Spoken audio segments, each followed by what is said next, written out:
Olá, tudo bem com você? Seja muito bem-vinda, muito bem-vindo a este que é mais do que um canal, é um verdadeiro projeto de vida, a Bíblia em resumo. Eu sou Maurício Queco e desde a minha infância, desde a minha juventude, eu tenho uma aproximação muito grande com o mundo cristão em especial e, claro, com a Bíblia Sagrada. Por mais que este canal não tenha o objetivo de trazer doutrinas católicas ou protestantes ou de outras religiões em específico, nosso foco principal aqui, nosso grande objetivo, é trazer um entendimento, um conhecimento bíblico que possa ajudar você a compreender melhor o livro sagrado. Muitas vezes a Bíblia ela é interpretada, ela é apresentada de formas tão robustas, com interpretações às vezes tão aprofundadas, que aquela leitura mais simples, mais prática, mais óbvia, ela acaba ficando de lado. Então esse é o nosso objetivo. Não é deixar de lado a leitura da Bíblia, ao contrário. É fazer com que você possa sim fazer a leitura da Bíblia, mas tendo um apoio que te possa orientar e te trazer algumas informações muito práticas e objetivas. Seja você cristão, seja você não cristão, independente de qual seja a sua opção religiosa, ou até mesmo se você não tiver uma opção religiosa, esse canal é feito para todos. Aqui a gente não tem como objetivo doutrinar ninguém, converter ninguém, ao contrário. O grande objetivo é apenas e tão somente compartilhar as informações bíblicas de uma forma neutra, de uma forma simples e muito objetiva. Eu peço então nesse momento que você se inscreva no nosso canal, ative a sineta de notificações e compartilhe esse vídeo com seus amigos, com as pessoas que você gosta, e assim a gente consegue disseminar ainda mais esse conteúdo tão valioso.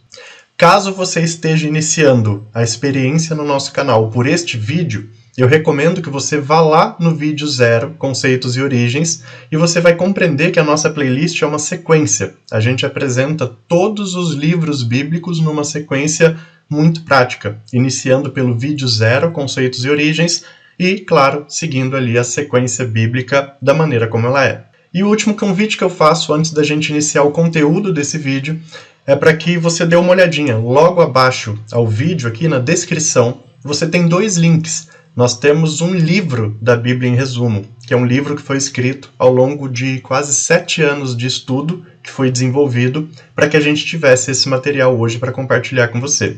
Então, por que nós temos 2 links? Você pode baixar o livro gratuitamente, sem problema algum. Você baixa em PDF no seu computador, no seu celular, no tablet, onde você achar melhor.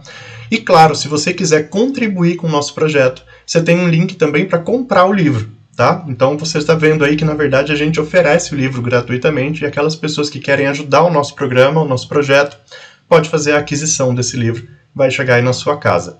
O grande objetivo desse projeto, com a venda do livro, é fazer com que o conteúdo bíblico chegue cada vez a mais pessoas, a mais e mais longe, a mais famílias, e também a gente utiliza a parte dos lucros para poder fazer auxílio de instituições que necessitam na região aqui onde eu moro, que é Cotia, na Grande São Paulo.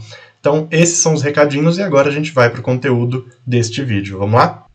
Bom, então vamos neste momento iniciar a profecia de Oséias. E como vocês sabem, nós estamos aqui fazendo novamente a mudança de um subgrupo bíblico a outro. Nós estamos deixando o grupo dos profetas maiores, o subgrupo, e entrando no grupo dos profetas menores. Só relembrando, não há uma divisão de importância entre essas profecias, apenas ela recebe esses nomes em função da extensão de suas escritas. Então nós teremos 12 livros neste subgrupo de profetas menores, iniciando por Oséias. Então vamos lá, vamos conhecer um pouco sobre essa profecia, sobre esse profeta, quem ele é e o que ele nos deixa de legado em sua obra. Então a profecia de Oséias, primeiramente, para nós compreendermos, vocês lembram que em vídeos anteriores eu já comentei que vários desses profetas, eles profetizaram ou no norte ou no sul, porque no momento e na fase principal dessas atuações proféticas, o reino estava dividido naquela pós-gestão de Salomão, onde a gente tinha Israel em cima com a capital em Samaria e Judá embaixo com a capital em Jerusalém. Israel acabou sofrendo domínio assírio por muito tempo, e nessa profecia a gente vai falar disso, e Judá sofreu asilo dos babilônicos, só para que a gente possa se situar novamente.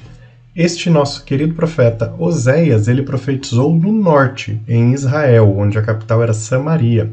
E no período da sua atuação profética, ela remonta aquelas datas, aqueles anos que antecederam ao exílio assírio, por volta ali do final do reinado de Jeroboão II.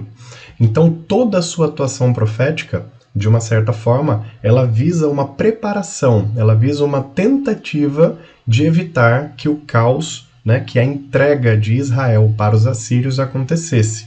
Sempre naquele entendimento que os profetas tentavam e doavam sua vida para poder alertar o povo de Deus. Povo de Javé, quanto mais fogem aos preceitos do Senhor, mais nós somos conduzidos a exílios e a momentos de penitência. Então aqui nós temos mais um exemplo desses, Oséias tentando avisar o povo do norte de Israel de caírem nas mãos dos assírios. E essa profecia em especial, ela tem uma característica muito peculiar, ela é um pouco diferente das outras. Por quê? Porque a profecia de Oséias, ela nos traz especialmente um acontecimento pessoal que ele viveu, um acontecimento particular, que foi a infidelidade da sua esposa. Ela tinha o nome de Gomer, ou Gomer, mas eu particularmente, sempre que fiz os estudos, ouvi as traduções como Gomer, e essa era uma esposa muito infiel, que por várias e várias vezes ela cometeu adultério contra o marido Oséias, o profeta. E diante dessa experiência de infidelidade, Oséias, ao longo da profecia, e sob, claro, a intermediação de Javé, que falava através dele, ele tenta fazer uma relação entre a infidelidade que ele vive no seu matrimônio e a infidelidade do povo para com Javé, e as consequências que isso trazia. Então é uma profecia muito interessante, muito bonita nesse sentido. Ele divide a sua experiência de vida pessoal para poder alertar o povo de Israel sobre o que iria acontecer, falando até dos seus próprios sentimentos e exemplos. Olha, eu vivi e vivo um inferno na minha vida. Vocês também, povo de Israel, está caminhando para o inferno, pois a infidelidade não tem outro resultado a não ser a morte. Então é nesse contexto que se insere a profecia de Oséias. Agora que nós entendemos e compreendemos essas bases fundamentais da atuação desse profeta, vamos entender também o que os seus 12 capítulos nos apresentam como fatos mais relevantes. Bom, então, como a gente já tem esse entendimento, macro do que acontece aqui na história de Oséias, como fato mais relevante, o livro, a obra já nos apresenta esse entendimento. Já cita a situação de adultério que vive Oséias e sua família. Ele tem filhos, esses filhos inclusive são vistos como um resultado do mal que acontece através do seu casamento. E a esposa dele, Gomer, ela não comete adultério uma vez, ela comete adultério diversas vezes. E Oséias, ele, por mais que tente manter o seu casamento, ele vai fazendo na profecia uma alusão, segundo, claro, as orientações de Javé, falando através dele. Da mesma forma que eu vivo uma infidelidade, uma infelicidade na minha vida matrimonial, Javé também, em matrimônio com o seu povo, vive esse mesmo desespero. E claro que ambos têm um destino drástico e horrível, essa infidelidade. E um termo muito utilizado nas palavras bíblicas é o termo prostituição, que eu particularmente, quando fiz os estudos dessa profecia, achei muito interessante a utilização desse termo, porque prostituir-se é você oferecer-se a alguém ou a algo que não é aquilo estabelecido como correto. Então, a palavra prostituição ela é utilizada em vários momentos, especialmente nesse início, para dizer que, ao cometer adultério, a esposa de Oséias ela estava prostituindo-se, ela estava oferecendo-se àqueles ou aquelas situações que não eram corretas, tal como Israel para com Javé. Prostituindo-se, estavam oferecendo aquilo que tinham aos caminhos que não eram adequados. Nessa caminhada de relação entre Oséias e Javé, onde Oséias vai utilizando a sua experiência para dividir as suas informações proféticas, Javé orienta que ele se separe da sua mulher, e assim ele faz. Também isso é utilizado como exemplo na profecia. Da mesma forma que Oséias se separa da sua mulher, Javé, em algum momento, pode causar uma ruptura e uma separação com o seu povo, mesmo que seja momentânea, para tentar fazer uma correção. Isso já era um prenúncio das possibilidades assírias de invasão naquele território de Israel, que, como a gente sabe, acabou acontecendo e culminando com a queda de Samaria, que a gente vai falar um pouquinho mais à frente. Mas esse momento da separação entre Oséias e Gomer, sua mulher, é utilizado na profecia como um relato disso. Da mesma forma que acontece no meu casamento, nesse exemplo da infidelidade e adultério que eu vivo, também acontecerá com Javé e seu povo. E na sequência dessa história, como uma tradicional história de um casamento que não dá certo por esse motivo, depois da separação vem a tentativa de reaproximação. E algo muito peculiar, muito interessante, é que a reaproximação apresentada na profecia, ela vem do próprio Oséias, aquele que foi traído. E a relação continua sendo feita com Javé. Olha que interessante, que alusão muito, muito bonita até que é feita para poder fazer a explicação desse povo adúltero. Então, Oséias, que é o traído, o que sofreu o adultério, depois que se separa, ele mesmo manifesta uma força para tentar uma reaproximação e se reconciliar. Da mesma forma, Javé, na profecia, é apresentado como grande Deus e Senhor, que causa uma ruptura com seu povo para depois tentar uma reaproximação e reconstruir um matrimônio, uma relação que seja mais saudável, que seja mais concebida diante dos preceitos corretos. Nesse momento em que esses itens, em que todo esse histórico e essas comparações vão sendo apresentadas, a profecia ela começa a tocar em pontos específicos, possivelmente num objetivo de alertar a sociedade em algumas das suas partes mais críticas. Então, especialmente os sacerdotes, o povo em geral e as autoridades políticas, elas vão sendo citadas como sendo pivôs do cometimento do adultério.